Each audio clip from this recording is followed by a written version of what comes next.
السلام عليكم ورحمة الله وبركاته.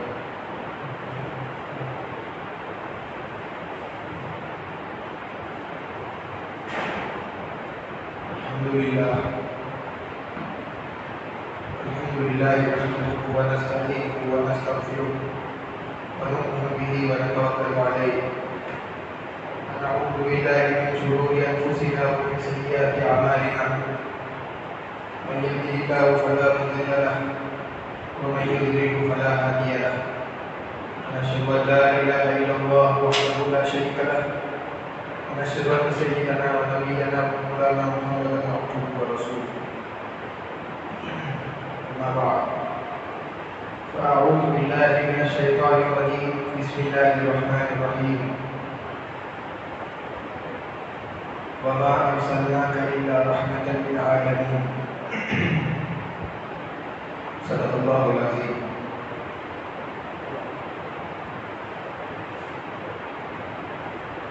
صدر امم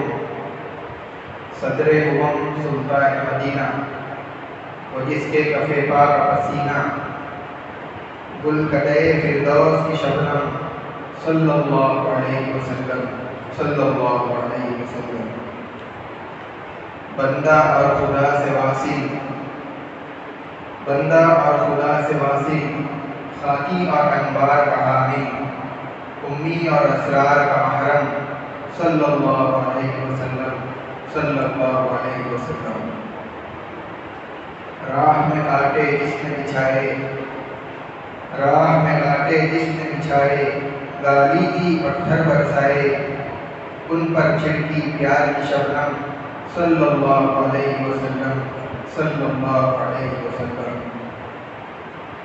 شرح علم نشرح وہ سینہ برق تجلی کا گنجینہ جگمگ جگمگ چھم چھم چھم چھم صلی اللہ علیہ وسلم صلی اللہ علیہ وسلم. حضرات سامعین اکرام،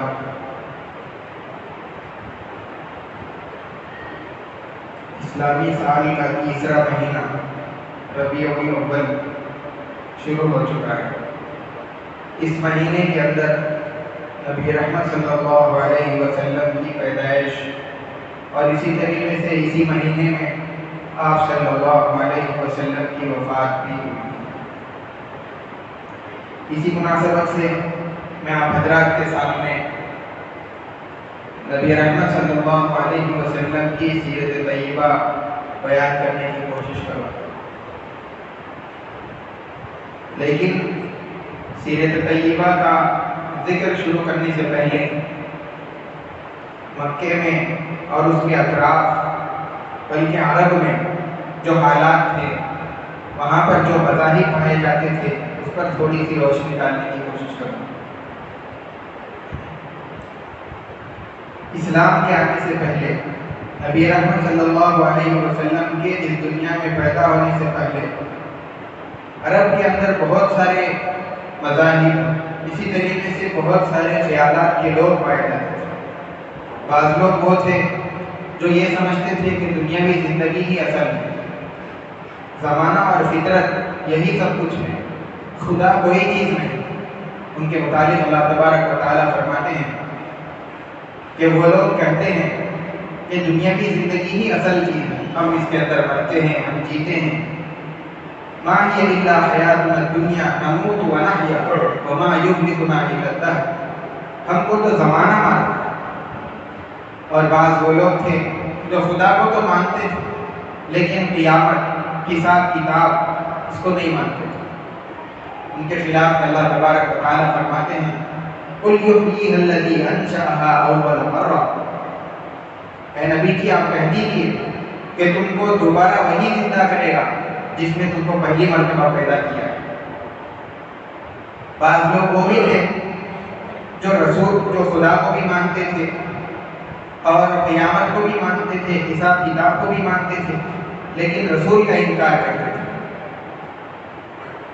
وہ لوگ کہتے تھے کہ اللہ تبارک و تعالیٰ نے ایک انسان کو رسول بنایا ہے.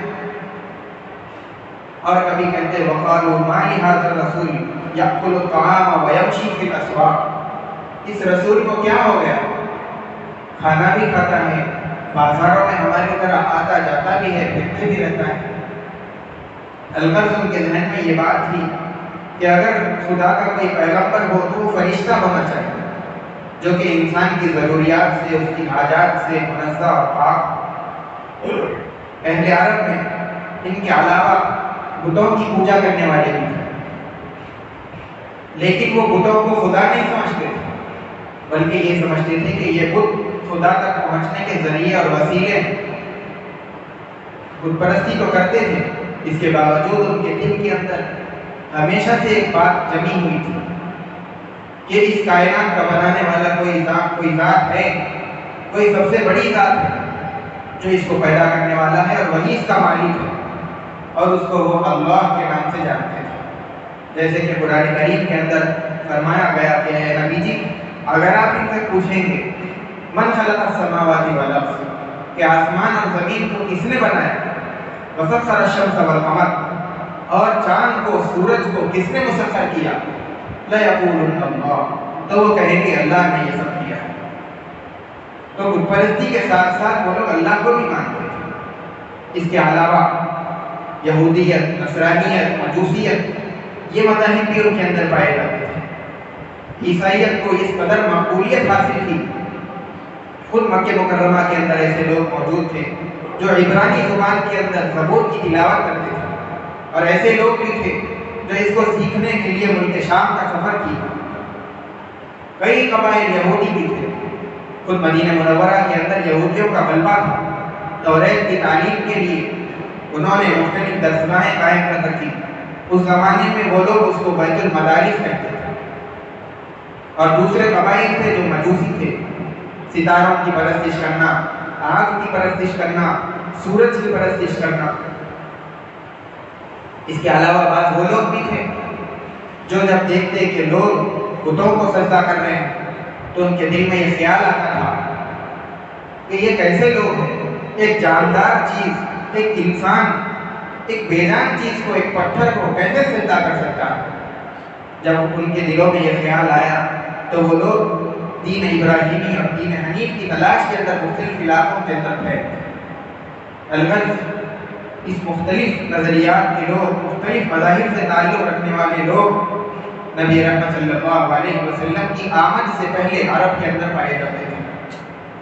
ان تمام مذاہب میں ہوتے ہوئے بھی معاشرے کے اندر کسی خاص قسم کی کوئی تبدیلی، کوئی سدھار نہیں پایا جاتا تھا۔ ان کے اندر بے شمار برائیاں، بتوں کے نام پر انسانوں کو ذبح کر دیتے تھے، اور جو باپ کی بیوی ہوتی تھی وہ اولاد کو وراثت میں ملتی تھی۔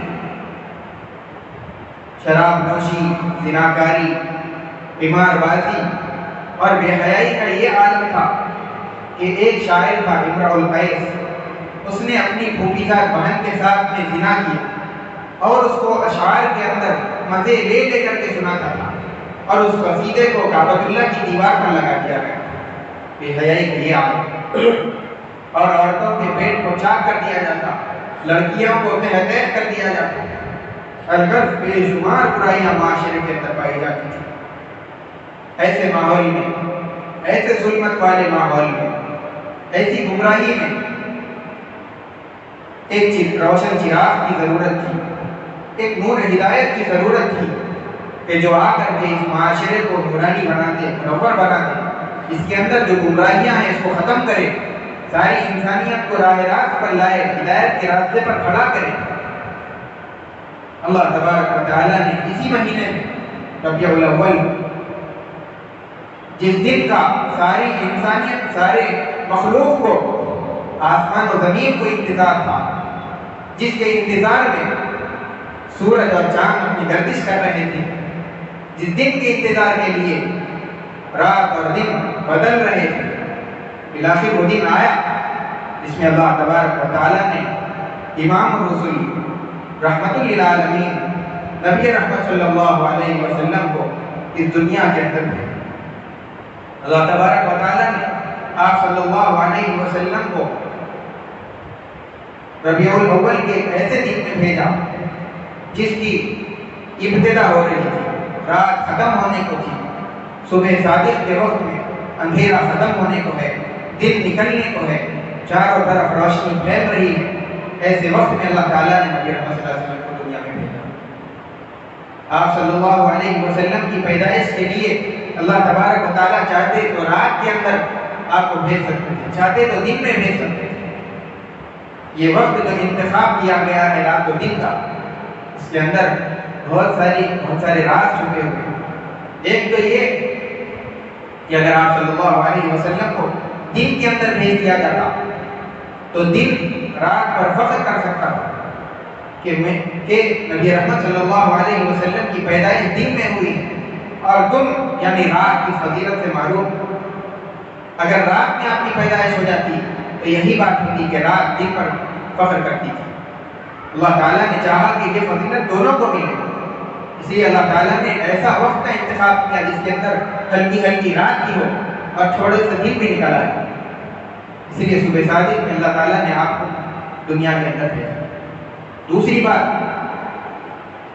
اللہ تبارک و تعالیٰ نے اس وقت کا جو انتخاب کیا ہے اس بات کی طرف اشارہ کرنے کے لیے کہ اب جیسے رات کا اندھیرا ختم ہو رہا ہے، دن کا اجالا نکل رہا ہے اور ہر طرف روشنی پھیل رہی ہے، ایسے ہی جو جہالت کے زمانے میں جو ظلمت، جو گمراہیاں، یہ ساری چیزیں تھیں، نبی رحمت صلی اللہ علیہ وسلم کے دنیا میں آنے کے بعد وہ ساری تاریکیاں، وہ ساری گمراہیاں، ظلمتیں ایسے ہی مٹ جائیں گی جیسے کہ دن کا سورج نکلتے ہی روشنی چاروں طرف پھیلتی اور اندھیرا ختم، ایسے ہی حضور صلی اللہ علیہ وسلم کے دنیا میں آتے ہی وہ ظلمتیں ختم ہو گئی۔ البتہ آپ صلی اللہ علیہ وسلم کی جب پیدائش کی خبر آپ کے دادا عبد المطلب کو پہنچائی گئی، وہ آئے، آ کر کے آپ صلی اللہ علیہ وسلم کو اپنے ہاتھوں میں اٹھا کر کے کعبۃ اللہ میں گئے، وہاں پر دعا کی، طواف کیا۔ اس کے بعد آپ صلی اللہ علیہ وسلم کو اپنے گھر چھوڑے اور آپ کے لیے دودھ پلانے والی جو عورتیں ہوتی تھیں ان کی تلاش میں چلے گئے۔ آپ صلی اللہ علیہ وسلم کا نام حضرت عبد المطلب نے احمد اور محمد رکھا۔ آپ صلی اللہ علیہ وسلم کی پیدائش کے 7 دن کے بعد انہوں نے قربانی کی اور لوگوں کو دعوت کی، بلایا، سب لوگ کھانا کھا لیے۔ اس کے بعد پوچھا کہ آپ نے بچے کا نام کیا رکھا؟ آپ کے دادا نے کہا کہ میں نے اس کا نام محمد رکھا۔ عربوں کے اندر یہ دستور ہوتا ہے کہ وہ اپنے باپ دادا ہی کا نام رکھتے ہیں، مثلا دادا کا نام جو ہے پوتے کا وہی رکھ دیا، اس کے بعد جو ہے کہ ان کے باپ کا جو ہے وہ رکھ دیں، ایسے ہی 2-3 نام پھراتے رہتے۔ لیکن آپ کے دادا نے ایک الگ ہی نام، آپ کی جو نسل ہے اس کے اندر کسی کا بھی نام محمد نہیں ہے، کسی کا نام احمد نہیں ہے، بالکل الگ نام رکھا۔ عربوں نے تعجب کیا اور مکے والوں نے کہا کہ آپ نے ایک دستور کے خلاف میں، عادت کے خلاف ایک کام کر دیا، ایسے ہی۔ تو آپ کے دادا نے فرمایا کہ یہ بچے کی ایک عجیب ہی شان ہوگی، الگ شان ہوگی، اس لیے میں نے اس کا نام بالکل الگ رکھا۔ آپ صلی اللہ علیہ وسلم 2-3 دن تک تو آپ کی ماں حضرت آمنہ آپ کو دودھ پلاتی رہی۔ آپ کے والد کا انتقال آپ کی پیدائش سے 1 مہینے پہلے ہی مدینہ منورہ کے سفر کے اندر ہو گیا تھا۔ آپ یتیم پیدا ہوئے، آپ کی والدہ 2-3 دن تک دودھ پلائی۔ اس کے بعد ابو لہب جو اس کی ایک باندی تھی سہیبہ، اس نے آپ کو دودھ پلایا۔ اس کے بعد میں اہل عرب میں یہ دستور تھا کہ جو شہر کے شریف اور رؤسائے عرب ہوتے تھے، مالدار لوگ ہوتے تھے، وہ لوگ اپنے بچوں وغیرہ کو دیہات میں بھیجتے تھے تاکہ دیہات کی جو ہوا ہے اچھی ہوتی ہے۔ اس کے علاوہ جو دیہاتی قبائل اس زمانے میں ہوتے تھے ان کی عربی وغیرہ بھی فصیح و بلیغ اچھی ہوتی تھی تاکہ بچے کی پرورش اچھی ہو جائے، اچھی زبان کو سیکھ جائے۔ اس لیے بچوں کو دودھ پینے کے لیے دیہات وغیرہ میں بھیجا کرتے تھے۔ دیہات سے جب عورتیں آئیں، 6 مہینے میں 1 مرتبہ عورتیں شہر کو آتی تھیں، ایسے کوئی بچے مل جاتے دودھ پلانے کے لیے تو لے کر چلی جاتی۔ اس وقت بھی عورتیں آئیں مختلف قبائل سے، پوری عورتیں ایک کر کے نبی رحمت صلی اللہ علیہ وسلم کے پاس آتی تھی، لیکن جب ان کو یہ بتایا جاتا کہ آپ کے والد نہیں ہیں، یہ لڑکا یتیم ہے، تو وہ ان کا یہ دستور تھا کہ جب ہم بچے کو لے جائیں گے تو ان کا جو باپ ہوگا وہ ہمارا کچھ خیال کرے گا، ہم کو کچھ دے گا۔ لیکن جب وہ لوگ یہ سنتے کہ یہ لڑکا یتیم ہے تو وہ لوگ سوچتے کہ جب اس کا باپ ہی نہیں ہے، اس کی ماں اور اس کے دادا ان کو کیا دے سکتے ہیں، یہ سوچ کر کے وہ لینے سے انکار کرتے ہیں۔ جتنی عورتیں آئی تھی سب کو بچہ مل گیا، کسی گھرانے سے، فلاں کو کسی گھرانے سے، لیکن ایک عورت حضرت حلیمہ، ان کو کوئی بچہ نہیں ملا۔ انہوں نے اپنے شوہر سے کہا کہ میں اپنی سہیلیوں کے درمیان خالی ہاتھ جانے سے شرماتی ہوں، میں چاہتی ہوں کہ یتیم کو ہی لے کے چلے جاؤں۔ تو ان کے شوہر نے کہا کہ ٹھیک ہے، اس یتیم کو ہی لے لو۔ وہ لے کر کے گئی۔ ان کا خود بیان ہے، حضرت حلیمہ خود فرماتی ہیں کہ جب میں اپنے قبیلے سے نکلی تھی بچوں کی تلاش کے اندر، تو میں ایک گدھی پر سوار تھی، میرے ساتھ میرا شوہر تھا اور میرا ایک دودھ پیتا بچہ تھا۔ اس بچے کو پلانے کے لیے میرے پاس دودھ بھی نہیں تھا، اور ساتھ میں ایک اونٹنی بھی تھی جو بہت کمزور تھی، اس کے اندر بھی کچھ دودھ نہیں تھا۔ یہ بچہ رات و رات رو رو کر کے ہماری نیند، یعنی ہم کو بھی سونے نہیں دیتا تھا۔ بہت پریشانی ہوئی، جیسے کیسے مکے کو پہنچے، لیکن جب نبی رحمت صلی اللہ علیہ وسلم کو لے لیے، اس کے بعد سے برکتیں شروع ہوئی۔ فرماتی ہیں کہ جب لے کر کے نبی رحمت صلی اللہ علیہ وسلم کو اپنے کنبے کے اندر عورتوں کا جو ایک گروہ تھا اس میں پہنچی، دیکھتی ہیں کہ خود بچے کو پلانے کے لیے حضرت حلیمہ کے اندر بھی دودھ آ گیا ہے، اور بچے کو بھی پلایا، نبی رحمت صلی اللہ علیہ وسلم کو بھی پلایا، دونوں سو گئے۔ اس کے بعد جب اونٹنی کے پاس گئے تو دیکھتے ہیں کہ اس کے اندر بھی بہت دودھ آیا، اس کے اندر سے بھی دودھ کو نکالا۔ پھر خود حضرت حلیمہ نے بھی پیا، ان کے جو شوہر تھے انہوں نے بھی پیا، اور پھر سو گئے۔ اور پھر جب صبح ہوئی تو اپنے قبیلے کو جانے کے لیے نکلے تو دیکھتے ہیں کہ آگے وقت تو ہماری سواری ہمارے قبیلے سے جو قافلہ تھا اس سے کتنی کی دور پیچھے رہتی تھی کمزوری کی وجہ سے، لیکن واپسی کے اندر ہماری سواری سب سے آگے رہتی تھی اور سارا قافلہ پیچھے رہتا تھا۔ یہ نبی رحمت صلی اللہ علیہ وسلم کی برکتیں انہوں نے دیکھی تھی۔ علاقے جب قبیلے کے اندر پہنچے ہیں تو دیکھتے ہیں کہ وہاں پر قحط کا زمانہ تھا، پورے کھیت سوکھے ہوئے۔ جیسے ہی نبی رحمت صلی اللہ علیہ وسلم کی آمد ہوئی، کھیت ہرے بھرے ہو گئے، اور جو بکریاں صبح کو چرنے جاتی تھی خالی ویسے ہی آ جاتی تھی، دودھ نہیں رہتا تھا۔ حضور پاک صلی اللہ علیہ وسلم کی آمد کے بعد جب بکریاں صبح کو جاتی تھیں واپس آتی تھی تو ان کے تھن دودھ سے بھرے ہوئے ہوتے تھے۔ اڑوس پڑوس کی جو عورتیں ہوتی تھی وہ کہتے تھے، اپنے چرواہوں سے کہتے تھے کہ پڑوسی کی جو بکریاں ہیں اس کو نہیں دیکھتے کہاں چراتے ہو۔ حضرت وہ حلیمہ کی جو بکریاں، ان کا جو چرواہا ہے جہاں چرانے لے جاتا ہے تو اپنی بکریوں کو وہیں پر لے جاتے ہیں، لیکن وہ اسی ویسے ہی کرتے، لیکن اس کے باوجود بھی ان کی بکریاں خالی آ جاتی اور ان کے بکریوں کے اندر دودھ بھرا ہوا ہوتا۔ یہ نبی رحمت صلی اللہ علیہ وسلم کی برکات کی وجہ سے۔ الغرض آپ کا 2 سال کا عرصہ اس طریقے سے گزرا۔ آپ کے رضاعی بھائی بہن 4 عبداللہ، انیسہ، حذیفہ اور شیمہ۔ اس میں حضرت عبداللہ اور حضرت شیمہ کا اسلام لانا تو ثابت ہے، لیکن اس کے علاوہ 2 ان کے متعلق کچھ نہیں مانا۔ نیز حضرت حلیمہ یہ بھی آپ صلی اللہ علیہ وسلم کے یعنی نبی بننے کے بعد آپ کے پاس آ کر کے اسلام لے آئی۔ آپ کے جو شوہر تھے یعنی آپ کے رضاعی والد حضرت حارث، وہ بھی نبی رحمت صلی اللہ علیہ وسلم کے وراثت کے بعد نبی بننے کے بعد میں مکہ آ کر کے اسلام لا لیا۔ 2 سال تک کے دودھ پلایا۔ اس طریقے سے آپ کی جو بہن تھی حضرت شیمہ، آپ صلی اللہ علیہ وسلم سے ان کو بہت محبت تھی، بہت عرص تھا۔ آپ کی والدہ کے ساتھ مل کر کے کھانے پلانے کے اندر، ان کی دیکھ بھال کرنے میں وہ آپ صلی اللہ علیہ وسلم کی بہت یعنی آپ کی والدہ کی بہت مدد کیا کرتی تھی۔ 2 سال گزرنے کے بعد جب آپ صلی اللہ علیہ وسلم کو لے کر کے حضرت حلیمہ واپس آپ کی والدہ کے پاس آئیں تاکہ آپ کی والدہ کو دے دیں، اس وقت مکے کے اندر حالات خراب تھے، فضا خراب تھی، کچھ وبا چل رہی تھی۔ والدہ نے کہا کہ اس کو یہاں سے لے جاؤ، ابھی ہوا ٹھیک نہیں ہے بچے کے لیے۔ یہ سن کر کے وہ پھر اپنے قبیلے لے آئے۔ وہاں آنے کے بعد تھوڑا سا عرصہ گزرا تھا، ایک واقعہ پیش آیا کہ آپ اپنے بھائیوں کے ساتھ کھیل رہے تھے۔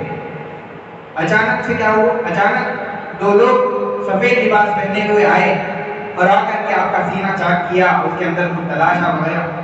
جب آپ کے بھائیوں نے یہ دیکھا کہ یہ سب معاملہ ہو رہا ہے تو اپنی والدہ حضرت حلیمہ کے پاس دوڑے دوڑے گئے، جا کر کے سارا معاملہ بتا دیا کہ ایسے کیا ہے، مار رہے ہیں۔ وہ اور ان کے شوہر دونوں دوڑ کر کے آئے، دیکھا کہ گھبرائے ہوئے کھڑے ہیں، پوچھا کہ کیا معاملہ ہو۔ تو آپ صلی اللہ علیہ وسلم نے سارا بتایا کہ 2 لوگ آئے تھے، سفید لباس پہنے ہوئے تھے، مجھے لٹایا، میرا سینہ چاک کیا، اس کے اندر کچھ ٹٹولنے کی تلاش کرنے کی کوشش کی، اس کو نکال کر کے پھینک دیا، اس کے بعد میرا سینہ بند کیا۔ حضرت حلیمہ دیکھتی ہیں کہ نہ کوئی سینے کے نشان ہے، نہ کوئی داغ ہے، بالکل صاف ستھرا۔ شوہر نے سمجھا کہ اس کے اوپر شاید شیطان کا یا کوئی بھوت پریت وغیرہ کا اثر ہو گیا ہوگا، لہذا اس کو اب مناسب ہے کہ اس کی ماں کے حوالے کر دیا جائے۔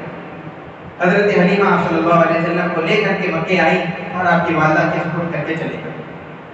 جب آپ صلی اللہ علیہ وسلم کی عمر 6 سال کی ہوئی، آپ صلی اللہ علیہ وسلم کو لے کر کے آپ کی والدہ مدینہ منورہ گئی۔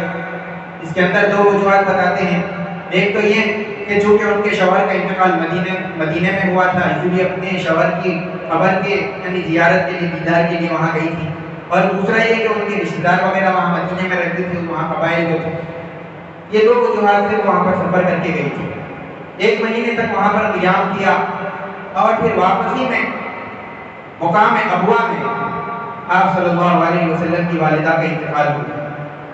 اب تو باپ کا سایہ بھی نہیں تھا، ماں کا بھی سایہ نہیں رہا، آپ وہاں پر خوب روئے۔ اس کے بعد ایمن جو سفر میں آپ کے ساتھ تھی، وہی لے کر کے آپ صلی اللہ علیہ وسلم کو مکہ مکرمہ واپس تشریف لائے۔ آپ صلی اللہ علیہ وسلم جب مکے میں آئے، آپ کی والدہ کے انتقال کے بعد آپ کے دادا آپ کی پرورش کرنے لگے اور آپ سے بے انتہا محبت کرتے تھے، ہمیشہ اپنے ساتھ رکھتے تھے۔ لیکن جب آپ صلی اللہ علیہ وسلم کی عمر 8 سال کی ہوئی، اس کے بعد آپ صلی اللہ علیہ وسلم کے دادا، ان کا بھی انتقال ہو گیا۔ انتقال سے پہلے عبد المطلب نے، جو آپ کے دادا ہیں، اپنے بیٹے کو ابو طالب کو بلا کر کے آپ صلی اللہ علیہ وسلم کی پرورش کی جو ذمہ داری تھی وہ ان کے سپرد کر دی کہ میرے بعد تم اپنے پوترے کو، میں اپنے بھتیجے کو ذمہ داری کے ساتھ اس کی تربیت پوری کرنی ہے۔